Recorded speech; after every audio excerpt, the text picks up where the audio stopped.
to round 2 action here at the Billabong Pro Tahiti. Heat number 7 is an all-Brazilian battle. Wiggolly Dantas taking on Alejo Muniz. They're going head-to-head for a spot into round 3. We've had some top names of the sport go down swinging here in round 2. 6 to 8 feet, absolutely bombing, so you could get a stand-up barrel. Looks like we might get a start here. Alejo looks back. He's got some room to move. He'll pull in, allow to drive on the takeoff, but that one's going to clamp shut. Now priority with Dantas. Yeah, that first exchange, very important. And Wiggolly had the inside, so deciding to let Alejo go. Kind of knew that wave was going to shut down. Such a tricky situation right now, Joe. Do you go to maneuvers, or do you try and find that barrel? You can see it just sort of slapping down. It's not staying open. That tide obviously coming in and putting a little bit more water on the reef, but it's not doing the waves any favors whatsoever. In December I can't really take care of myself, but now not think about injury. Whatever happens, I'm just gonna deal with it. Congratulations on a well-deserved win, Jadson. Thank you so much. Thank you. Thank you, Jadson, Andre, and Kaipo for the words as we get right into action with Alejo Muniz on the back-end attack. Trying to get a couple more points off Dantas early as Wiggolly still patiently waits for his first roll of the dice to come through. Always great to hear how much these heats mean to these competitors. We've seen Jadson for a long time now, and he gave us some history on his health physically with the injuries he's fighting through. How'd you like Alejo's decision here, Potts? Yeah, just beautiful swooping turn there, backed it up with another nice turn, so nice combination of maneuvers. Just trying to get the ball rolling, trying to find some sort of rhythm. Looked for the barrel on the get-go, but realizing that wave was not going to offer the tube right, and decided to unload a couple of good turns. 2.17, so nothing too crazy at the moment. Above them is a place called Ubatuba in Sao Paulo, Brazil, kind of like a surf city. Felipe the first to qualify from Ubatuba, Wiggolly the second as this one gets back underway. Alejo Muniz, big powerful snap off the top, drills one off the coping, perfect bottom turn and hammers it. Looking for a big finishing move, and he ends up running out of water. Muniz turns in the best score so far at the halfway mark. Yeah, I think that was maybe a little bit of a mistake right there from Wiggolly. You know, it wasn't a barrel, and you know, on a day like today, you've kind of got to lower your standards. I mean, Wiggolly's obviously waiting for the tube ride, but what happens if that doesn't come? I mean, this was a good, solid wave right here. Nice, clean face. Rapid fire from Alejo right there, just hooking under the lip. Beautiful timing, 3 solid turns. Started with a 1, backed it up with a 2.17. Now we're starting to crank it up. And the judges are going to love the fact that this is underneath the priority of Wiggolly. Time is ticking away. I mean, 13 minutes and 40 seconds. Alejo Muniz, very smart surfing. Let's look how clean these turns are. He's got his foot right back on the pad.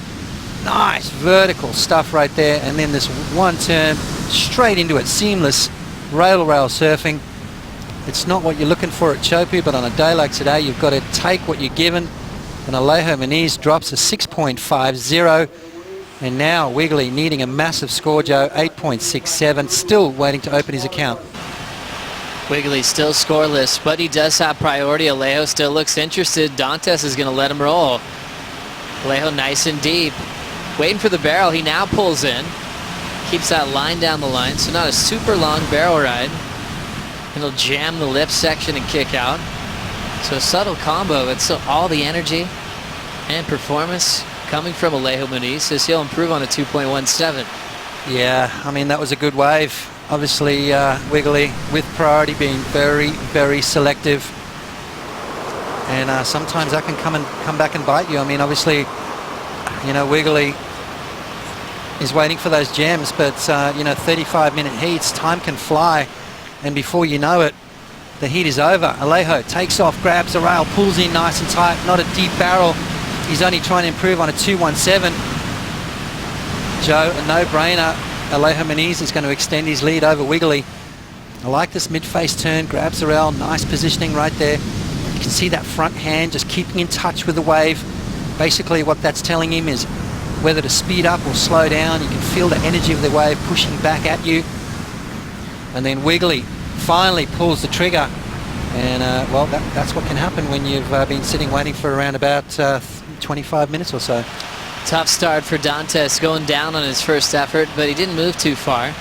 Yeah, you know, he's a big kid too, big, strong kid, so those kind of waves do suit him. The thing that sort of amazes me, you know, Wiggolly, a very smart competitor as well. I mean, he uses the strategies and the tech and the, you know, all the little ins and outs of competing, but you know, he would have watched that last heat and seen how slow it was. To like work way more harder now, you know, the CT is like way different. I'm 13 in the rank, make a good result, and gold co-host in Fiji.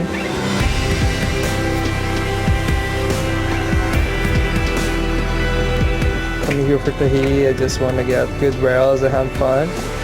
Wiggolly Dantas is deep, and he gets an exit. Did the game really well and had a lot of success. Now in his second year on tour, he just got a wave during that beautiful piece. Yeah, you know, just a nice clean takeoff straight into the barrel, trying to get in there as long as possible, and then does what you got to do, that combo, that barrel up with a nice turn. Let's have a look from the channel, straight into it. No bottom turn right there, standing further on the board, wiping speed off. So great positioning there from Wiggolly Dantas, and I tell you what, is it going to be too little too late? 5.5 to go, well, he only needs a small score to get himself out of that combo situation. We look at the heat recap now.